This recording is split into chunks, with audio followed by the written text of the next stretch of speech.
episode 4 of Eskimo Brothers Music Reviews. Today I'm talking about Led Zeppelin, In Through the Outdoor. I wanted to start with the cover itself. It's very unique in that there was actually 6 different covers, and depending on, it's all the same photo essentially. It's the same scene taken from a different viewpoint of everyone. See, like, you get this one here. Now, it's a dude sitting at a bar burning a Dear John letter. Now, all the other different people at the bar, or inside this place, there's a cover from their perspective. So there's one from the bartender right there up close. There's someone, sitting at a piano. There's a table over here. There's someone at a different part at the bar. So he had 6 different album covers.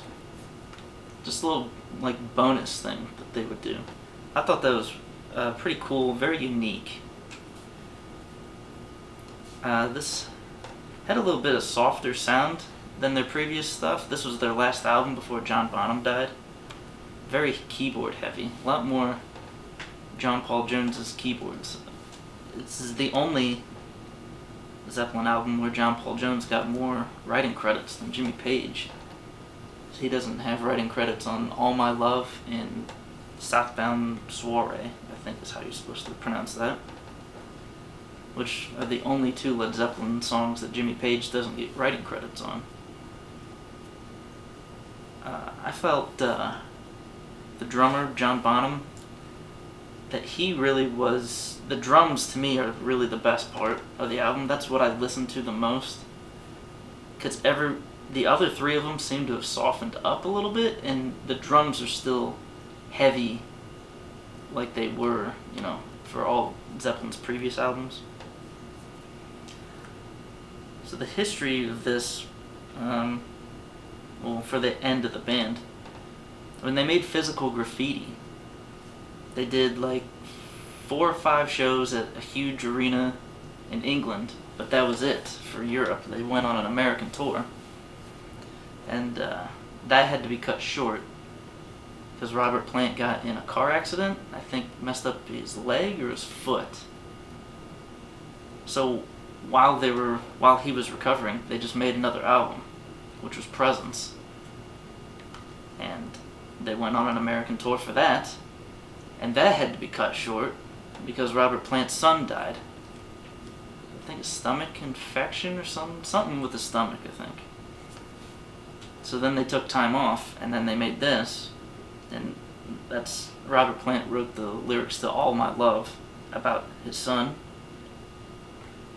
Then they did a European tour since they hadn't done that in forever. They decided to tour Europe first for this album, and then when rehearsing for an American tour, that's when John Bonham died and the band broke up. There's only 7 songs on here,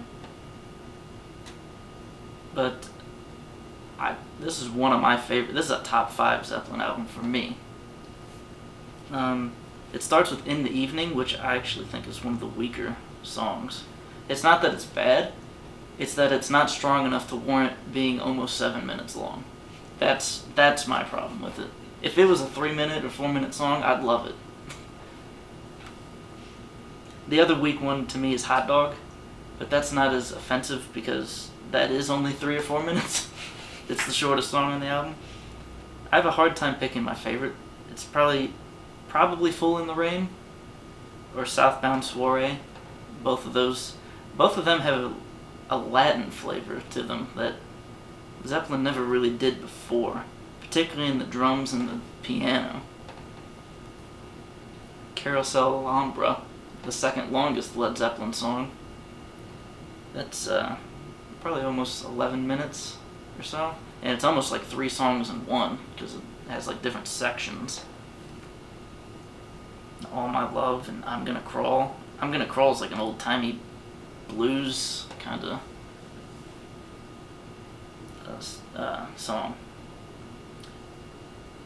Probably All My Love or Fool in the Rain's the ones you're going to hear on the radio from this. Fool in the Rain's got a. I think it's Fool in the Rain is why my favorite song.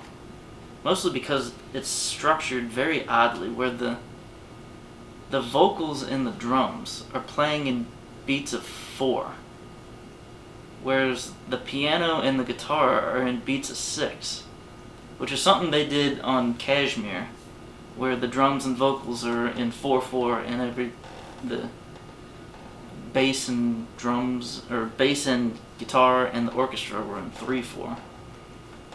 So is that kind of stuff really makes Zeppelin stand out to me. Besides the great, performances of all 4, I would probably put this as the 4th best Led Zeppelin album. What do you got to say about it, Soy Boy? Alright, it's definitely it's the bottom tier Led Zeppelin, and you can tell that because, like you said, there's more like keyboard and synth and stuff, because it was, towards the late 70s when music started to decline for 10 years. So they did what they could with what they had, I guess, and the style of the day, but so it wasn't terrible, but it's disappointing. Actually, I do kind of like it. Alright, I guess that's gonna be it for me, because I gotta go kick Soy Boy's ass. See you guys.